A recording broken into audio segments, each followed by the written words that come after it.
on the A train heading downtown. Going to wind up at Alan Katz's distillery, where he makes that famous Dorothy Parker gin. So Bubba's on the subway heading downtown. A little bit more. The distillery is at the Shanty bar.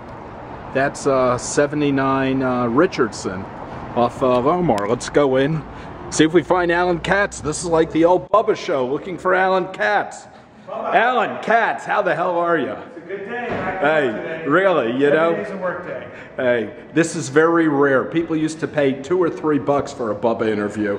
So, you know. What are they paying now? Around 25 cents. At least you're getting something. So, the Shanty bar, part of the distillery. It is. It's a contiguous operation. Which came first? They opened the same day to the public, December 5th, 2011. Open to the public. That sounds like a TV show I used to do. Could be. What was the date again? December 5th. Okay. Which, if you're not familiar, is a uniquely historic date, and it's the anniversary of the repeal of Prohibition. Oh, okay. It's a good thing. So, great bar, serving everything.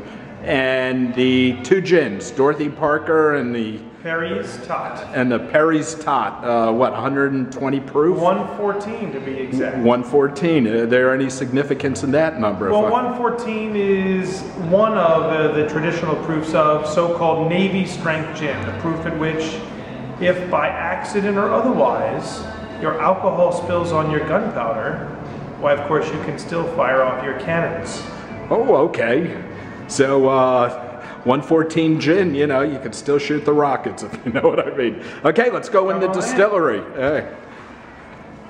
This is cool because you have a glass viewing through the bar, and it's almost like microbreweries, which were real hot a lot of years ago, where you would see the beers being brewed. Sure.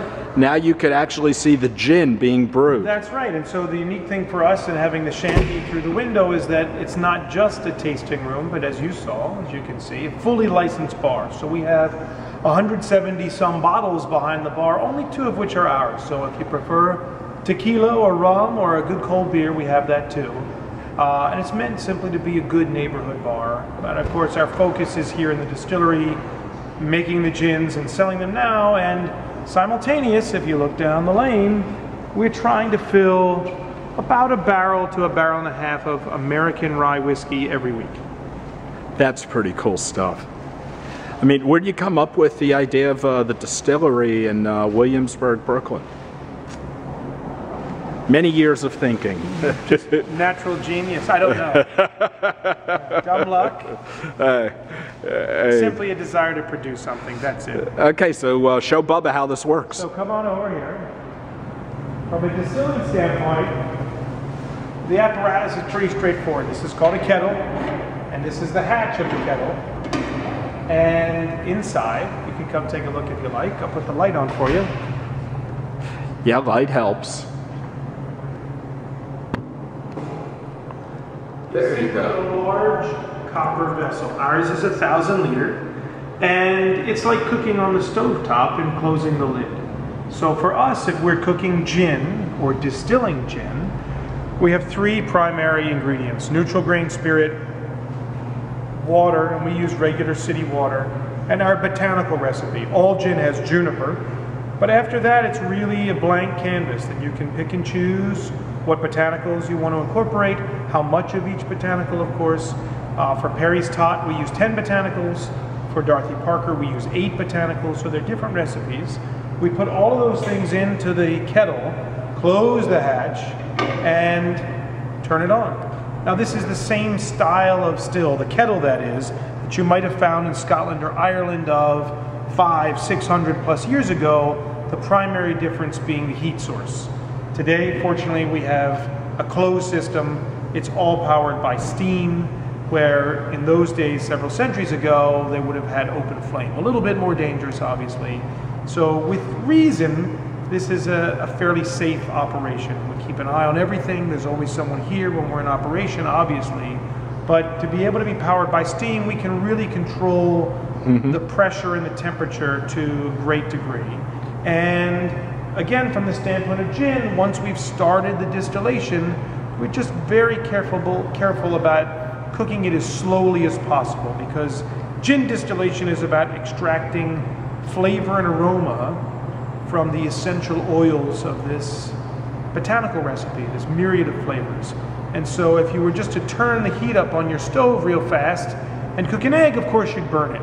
So you cook things at an appropriate temperature, extract the essential oils, and ultimately once we're finished, if you come over here. Now, before we leave there, how long the process is this? For our recipe, and if you want to take a step back and see the whole piece of apparatus, for the gin, if you will, to go through the entire process from kettle to helmet to column to condenser, and the condenser is the stainless steel tube on the far left, takes us about 8.5 hours.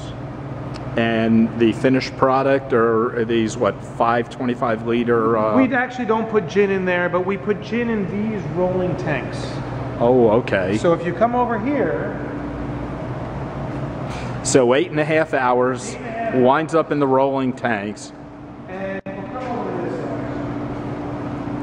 And I'll suggest and let me switch sides so I get the light behind me. So inhale, but don't breathe too deeply. You can come closer. Okay. So this wow is the yield. So about 500 liters of unproofed gin. So this is approximately 165 to 170 proof. So if you people at home could smell this, it's strong stuff. It's very strong right now. So what we'll do in a day or two, we like to let it rest. We distilled this last week. It's a pretty beautiful but also violent process in the kettle. Let it rest for a few days, let the flavors come together, and ultimately we will use double filtered water, specifically charcoal filtered water, to bring this to bottle proof. So this is Dorothy Parker gin here. This will be proofed to 88 or 44% alcohol. And then we'll let it rest for a couple of more days before we move on to bottling, which I can show you over here. Sure, yeah, let's see what the bottling looks like on old Dorothy Parker. So your timing is fortuitous. We just set this up today because we're ready to bottle about 1,000+ liters of Dorothy Parker gin. And just to give you an example of how this works, it's simply a gravity-fed apparatus. This tank is filled. Right. About a gross ton of weight of gin. And by hose and by gravity, we're simply filling it into this tank. And it's calibrated to measure out at at exactly 750 milliliters, which conveniently is the size of our bottles. So as soon as you put them in there, they start loading, just by gravity. Just by gravity. The tank fills. The tank is constantly feeding the tank. The large tank is constantly feeding the small tank. And you can see here that in pretty rapid succession, we'll have 6 bottles filled. And you just see a little bit of air bubbles because of the thrust of the liquid, but that'll dissipate as well. So if Bubba was a gin connoisseur, which I hopefully will be at some point in the near future, Bubba could just come over here and, you know, quality control with the bottles, right? So once it's filled, the air bubbles have stopped, you see the liquid resting, you simply go straight down and you've got a bottle of gin. And you can come here and we'll turn our capper on.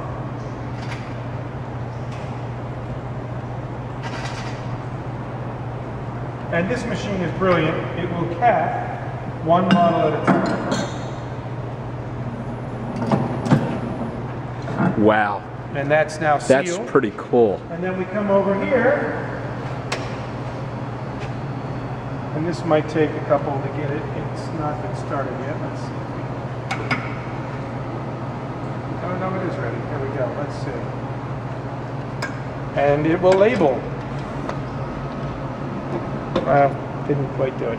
It will label 1 bottle at a time. Okay, Alan, so when the tape ran out, we were labeling, which was not working well anyway. That's the most fun part of the job. So we have the finished product right here, Dorothy Parker. And you know what?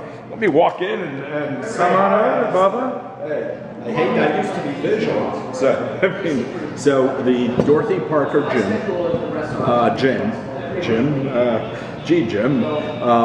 the labeling complete, both sides, a little history of correct. Dorothy well, our little story, yes. Our little story, and then Perry's Tot. Perry's Tot, Admiral Perry. Correct. With the Navy, the 114 proof, and a little history on Admiral Perry in the back. You've got the lingo down. You know, I could almost be a salesperson one day if I ever did this for a living. Where is it distributed right now? New York City? It's distributed in New York State right now, and we're just on the verge of preparation to expand a little bit. Regionally, likely the West Coast, and maybe dip our toes into some international markets on either side of 2013, and we'll see how that goes. Now, all of my friends who are going to see this on YouTube back in South Beach, and some of you guys up in New York, are going to wonder what's it cost. The suggested retail price for both is about $30. Okay, so it's reasonable. Doesn't bite your I hope so. That's the idea. Okay. Well, good luck. Thank you. I mean, I'm a big fan of yours, you know that. I appreciate Married it. to Samantha Unger Katz, who I'm a huge fan of. What I love is you're an entrepreneur. You have been thinking about something like this for a long time. It's been a fantasy that we got a good start on. Okay. Well, say goodbye to the people while I go.